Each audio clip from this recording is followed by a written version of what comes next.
In this guide, I'm going to show you how to turn on night mode in Snapchat.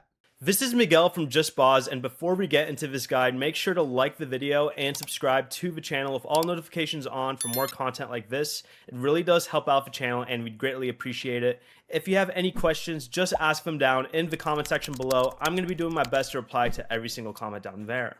Begin by opening Snapchat and tap your Bitmoji or profile icon in the top left corner.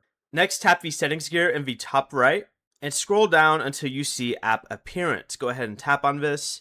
From here, you're going to want to choose the option that says System Dark. This will enable night mode practically, and you can also select the match system button here like I do if you want Snapchat to automatically switch between light and dark mode based on your phone's appearance setting.